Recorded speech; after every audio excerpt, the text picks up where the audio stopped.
ठीक है। तो जैसे हमने रिफ्लेक्सिव और सिमेट्रिक किया था, पर हमने कैसे किया था, एग्जाम्पल लेके किया था ना, 1 2 3 4 ऐसे हमें सेट दे रखा था और हमें उसमें एग्जाम्पल दे सकते थे। ऐसे क्वेश्चन जहाँ एग्जाम्पल ना दे रखो फिर क्या करेंगे, 1 2 3 ना दे तो NCERT क्वेश्चंस करेंगे पहले, उसके बाद थोड़ा सा देख, क्योंकि NCERT में जो लास्ट के 2-3 क्वेश्चन हैं वो अच्छे हैं इस बारे में समझाने के लिए, ध्यान देना थोड़ा सा। NCERT में से क्वेश्चन नंबर 14 है, हमें बोला गया है let L be the set of all lines in XY plane, और हमें दे रखा है R is a relation such that L1, L2 where L1 is parallel to L2। तो हमें बताना है कि ये जो है ये सिमेट्रिक है या नहीं है, या रिफ्लेक्सिव है या नहीं है। कैसे करोगे आप, आपको चेक करना पड़ेगा, क्या करना पड़ेगा, चेक करना पड़ेगा। मतलब कि ध्यान देना, आपके पास एक L सेट है, सेट L है जिसमें बहुत सारी लाइन्स हैं, इनफाइनाइट लाइन्स हैं, और ये किसकी है, XY प्लेन वाली लाइन है, मतलब ये लाइन X और Y एक्सिस में लाई करती है। अरे ये एग्जांपल देखो ना, AX plus BY plus C is equal to 0, ये XY प्लेन में लाई करती है ना। अब कह रहा है इसमें से वो लाइन का सेट बनेगा जो एक दूसरे से क्या होंगे, पैरेलल होंगे। तो R में जो आएंगी वो आपस में पैरेलल तो होंगी। अगर मैंने आपसे बोला कि R के अंदर L1 और L3 हैं तो ऑब्वियस है दोनों पैरेलल होंगे, हाँ है ना, तभी तो आई होंगी। ठीक है, अब पहले इसमें सिमेट्रिक बहुत आसान है, सिमेट्रिक चेक करते हैं इसमें एक बारी, क्योंकि सिमेट्रिक बहुत आसान पड़ता है। क्यों सिमेट्रिक आसान क्यों पड़ता है, ध्यान देना। इफ़ मैंने बोला इफ़ अगर मान लो L1 एंड L2 रिलेशन में है, पहले कंडीशन लिखी है मैंने कि L1 और L2 है, इस क्यों है, क्योंकि L1 is parallel to L2 तभी है। ये दोनों R में आ रहे हैं, क्यों आ रहे हैं, क्योंकि एक दूसरे के पैरेलल हैं।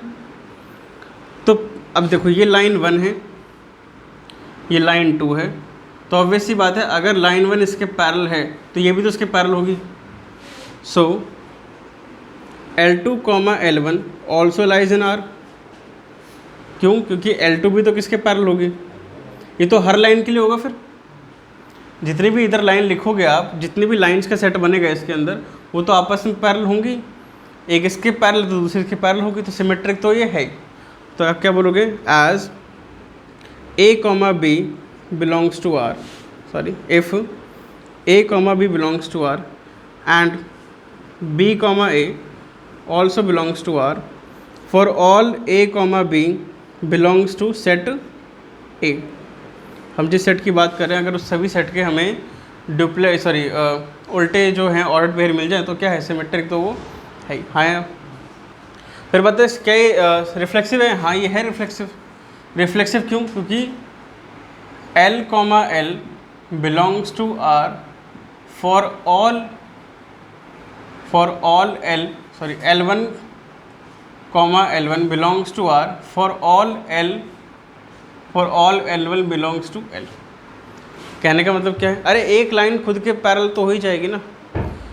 सोच के देखो ना, अगर एक लाइन आपने मान लो सेम 2 लाइनें बना ली आपस में, तो क्या वो दोनों सेम लाइनें आपस में क्या होंगी, पैरेलल होंगी। अरे सोचो ना एक बारी, क्यों नहीं होगा। अगर आप दिमाग लगाओ ज़रा एक बार, क्या बोला गया इसमें, मैं दोबारा समझाता हूँ कि हमारे पास क्या प्रूफ करना है कि ये इक्वल है, प्रूफ करना रिफ्लेक्सिव सिमेट्रिक प्रूफ करते हैं, ट्रांजिटिव मैंने आपको समझाया नहीं अभी। मैं 2 लाइनें बना लेता हूँ, लेट सपोज मैंने एक लाइन बनाई। अच्छा पहले ना आपको, इससे पहले मैं आपको ये समझा देता हूँ कि पैरेलल की कंडीशन क्या होती है।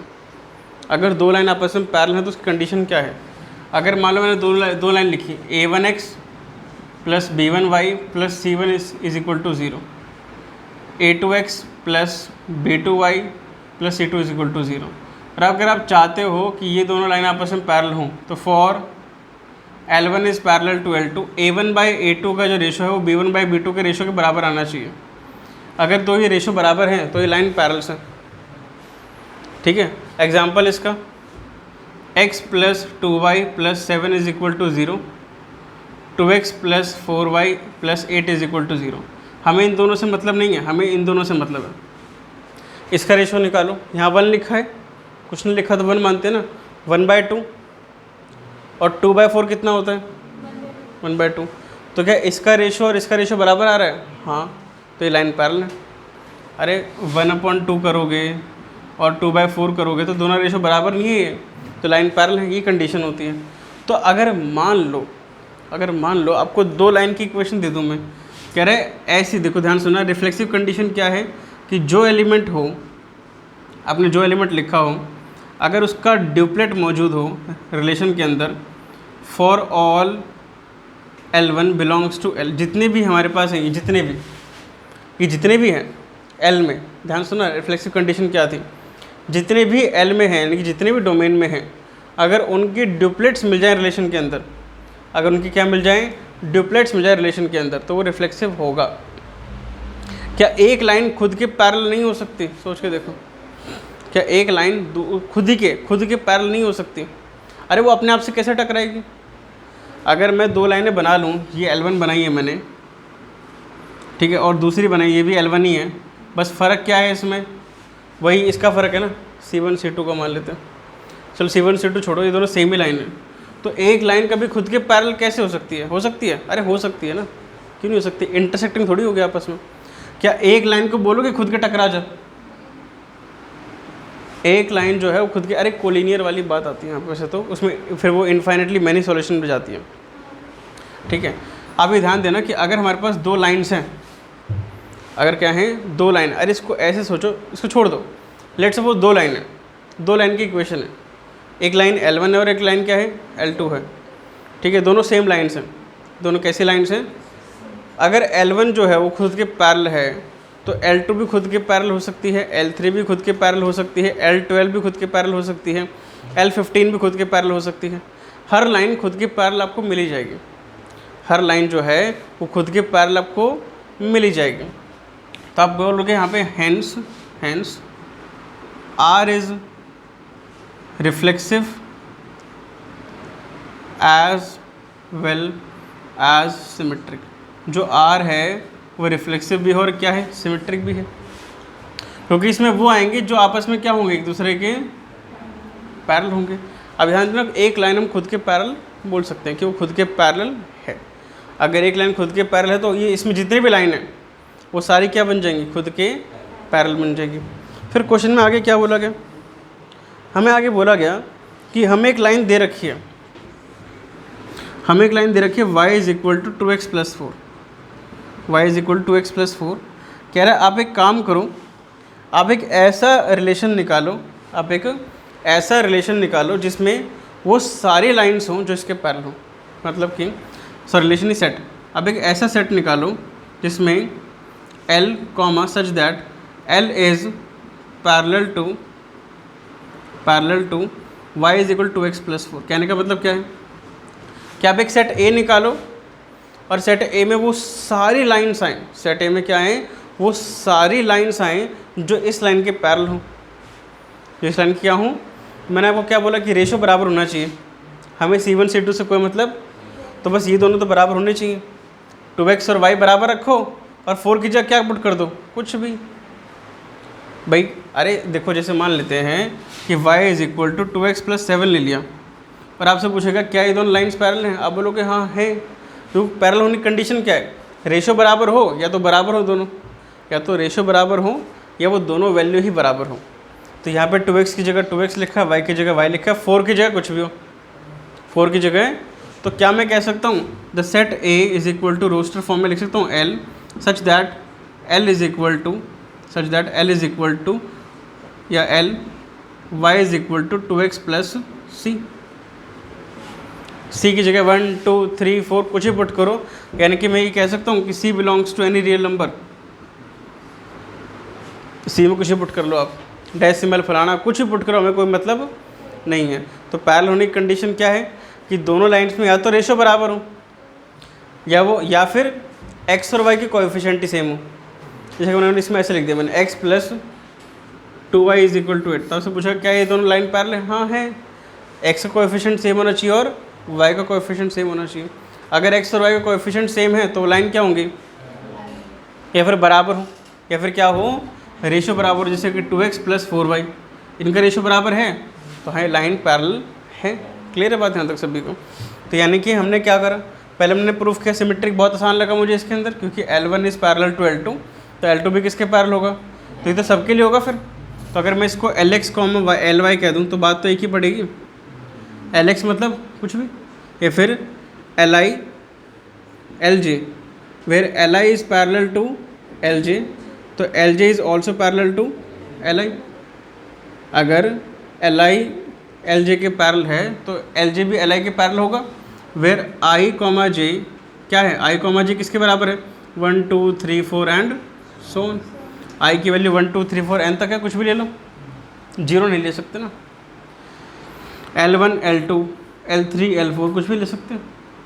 और यहाँ पे एक लाइन खुद के पैरेलल तो वो मानी ही जाएगी। अगर आपने एक लाइन ड्रॉ करी तो उसके अलावा और कोई दूसरी लाइन उसमें बनेगी तो क्या बन जाएगी, उसके वो पैरेलल बन जाएगी। तो एक लाइन खुद के पैरेलल तो होती है। तो पक्की बात है कि जितने भी हमारे पास L होंगे, या कह सकते हैं जितने भी Li होंगे, the all Li belongs to line of set L, where I is equal to running from 1 to n तक। ये क्या है, ये सेट है, ये सेट है ऑल लाइन्स का, मतलब दुनिया में जितनी भी लाइन्स हैं उन सबका सेट है। इसमें से छन कर उनका सेट बनेगा जो आपस में पैरेलल होंगे। इसमें से छन कर उनका सेट बनेगा जो आपस में सेट बन गया, यानी कि रिलेशन बन गया। रिलेशन क्या हो गया, बन गया। अब हमें इसको नहीं देखना, ना हमें बनाना है, हमें चेक करना है रिफ्लेक्सिव सिमेट्रिक हो सकता है नहीं हो सकता। सिमेट्रिक कंडीशन क्या है कि एक अगर पैरेलल तो दूसरी भी इसकी होनी चाहिए, यानी कि डुप्लेट होनी चाहिए। अगर ये लाइन इसकी पैरेलल है तो पक्की बात है ये वाली भी इसकी पैरेलल ही तो होगी, तो उल्टा हो गया प्रूफ। एक लाइन खुद के पैरेलल तो मानी जाएगी, तो क्या हो गया, रिफ्लेक्सिव भी हो गया। फिर उसने बोला कि ऐसे एक लाइन का सेट बताओ जिसमें जितनी भी लाइन्स हो, किसके पैरेलल हो, इसके पैरेलल हो। इसको स्मॉल एल मान लेते हैं, ठीक है। तो मैंने बोला पैरेलल की कंडीशन क्या होती है कि रेशो बराबर हो या फिर वो दोनों नंबर ही बराबर हो, यानी कि यहाँ पे जो नंबर लिखे हैं दोनों बराबर हो, यहाँ पर भी जो नंबर लिखे हैं दोनों बराबर हो। तो मैंने क्या करा, मैंने कहा ठीक है भाई, यहाँ पे नंबर y के लिए सेम रखी, x कोएफिशिएंट सेम रखा, 4 को तो चेंज करना है।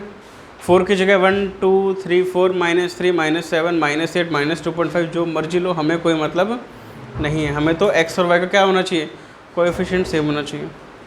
क्लियर बात यहाँ तक सभी को? 2x + c है, c की जगह क्या आएगा, एनी रियल नंबर, c की जगह कुछ पुट कर दो, आपका आंसर आ जाएगा। नहीं, अगर कोई रिफ्लेक्सिव है, हाँ बिल्कुल होगा। पर देखो ध्यान सुनना, ये बच्चा कह रहा है कि क्या अगर कोई सेट रिफ्लेक्सिव है तो पक्की बात है सिमेट्रिक भी होगा। इसका एक बहुत हमने एक एग्जांपल ले सकते हैं। लेट सपोज एक सेट A है 1 2 3 और इसमें से एक रिलेशन निकाला है मैंने, R इज इक्वल टू 1 1, 2 2, 3 3, 1 2। अभी देखो ये रिफ्लेक्सिव तो है, हर किसी का डुप्लेट मौजूद है यहाँ पे, 1 1 का भी है, 2 2 का भी है, और पर ये सिमेट्रिक नहीं है ना। सिमेट्रिक क्यों नहीं है? इसका उल्टा क्या होता है, 1 1 है, इसका उल्टा क्या होता है 2 2, वो भी है, इसका उल्टा क्या होता है, वो भी है, पर 1 2 का उल्टा क्या होता है, पर वो नहीं है। तो रिफ्लेक्सिव तो हो गया पर ये सिमेट्रिक नहीं हो पा रहा। आई बस समझ में? चलो इसको नोट करो, फिर अगला क्वेश्चन ट्राई करते हैं। देखो नेक्स्ट, देखो क्वेश्चन नंबर 7। क्वेश्चन नंबर 7 में सबसे पहले बोला हमारे पास एक सेट ए है, बहुत आसान क्वेश्चन है ये वाला, तो ध्यान देने एक बारी।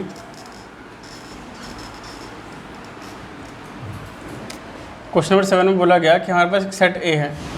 सेट ए क्या है? Set of all books in a library. हमने सेट ए में वो डाले हुए हैं, लाइब्रेरी में जितनी भी किताबें हैं ना वो सेट ए के अंदर है। किसके अंदर? सेट। फिर उसके बाद हमसे बोला गया एक रिलेशन है, रिलेशन में कौन कौन सी किताबें आएंगी, x, y such that number of pages in x is equal to y। मतलब जितने नंबर ऑफ पेजेस x में हैं उतने ही नंबर ऑफ पेजेस y में भी हैं। कहने का मतलब एक मान लो हमारे पास एक शेल्फ है जिसमें बहुत सारी किताबें, तो हम उन किताबों को चूज़ करेंगे जिनमें नंबर ऑफ पेजेस क्या हैं, बस। तो पहले सिमेट्रिक देखते हैं। सिमेट्रिक बहुत आसान पड़ेगा। सिमेट्रिक आसान क्यों पड़ेगा? क्योंकि एज इफ़, या फिर मान लेते हैं if a, b belongs to r, a, b r के अंदर है और ये आर के अंदर आया है। क्यों आया है? क्योंकि number of pages in book A is equal to क्या है, number of pages in book B. दोनों के अंदर जो नंबर ऑफ पेजेस है वो क्या है, सेम है, तभी तो आया होगा। तो फिर तो पक्की बात है बी कॉमा ए भी तो आएगा। फिर नहीं समझ में आई बात? अरे जब ए और बी इसमें आ गए, क्योंकि ए के नंबर ऑफ पेजेस किसके बराबर हैं, तो बी के भी तो बराबर हैं फिर, है ना? नहीं समझ में आई बात? अरे एक आपने दो किताब उठाई, तो ए और बी क्यों आया, क्योंकि ए के नंबर ऑफ पेजेस बी के बराबर हैं। ए के नंबर ऑफ पेजेस किसके बराबर है, तो बी के भी तो बराबर हैं, तो बी कॉमा ए भी तो आ जाएगा फिर। तो यानी कि मैं कह सकता हूँ for all A comma B belongs to ए।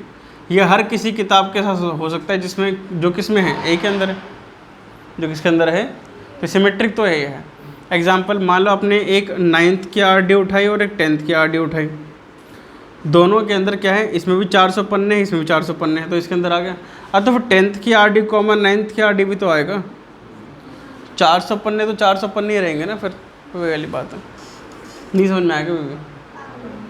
अब हम बात करते हैं रिफ्लेक्सिव की। अरे रिफ्लेक्सिव तो होगा ही होगा। अगर आप दो सेम किताबें उठा लो, दो सेम किताबें हैं, किताबें ही सेम है, तो नंबर ऑफ पेजेस तो सेम, तब क्या बोलोगे फिर, hence x comma x belongs to R for all x belongs to a। क्यों? क्योंकि x या number of pages, if x is a book then number of pages in x is always equals to number of pages in x। अरे अपने आप में तो बराबर हो गई ना, ये itself भी कह सकते हो, itself जितने x में उतने x में पाएंगे, और दोनों सेम ही तो किताबें हैं। अगर सेम किताबें हैं तो आप हर कोई सेम किताब उठा लो, इसमें जितनी भी किताबें आ रही हैं, इसमें मान लो कितनी किताबें आ रही हैं, एक्स आ रही है, वाई आ रही है, ए आ रही है, बी आ रही है, सी आ रही है, डी, जितने भी किताब उठा लो, एक्स कॉमा एक्स बन जाएगा, वाई कॉमा वाई आ जाएगा, ए कॉमा ए आ जाएगा, बी कॉमा बी आ जाएगा। क्यों आ जाएगा? अरे नंबर ऑफ बुक सेम है ना, नंबर ऑफ बुक सेम है तो पक्की बात है फिर तो आएगा ही आएगा इसके अंदर। क्लियर है बात यहाँ तक सभी को? तो आर क्या क्या बन सकता है, आर बन सकता है ए कॉमा बी आ सकता है, तो बी कॉमा ए आएगा, और ए कॉमा ए तो आएगा ही आएगा, बी कॉमा बी तो आएगा ही आएगा। क्यों? क्योंकि सेम किताबें हैं तो नंबर ऑफ पेजेस भी क्या होंगे। तो ये तो आसान था ना, आसान था क्वेश्चन। तो अब एक काम करो सभी, क्वेश्चन नंबर 9 का सेकंड पार्ट करेंगे सभी इसके बाद। इसको नोट कर लो पहले फटाफट से एक बारी।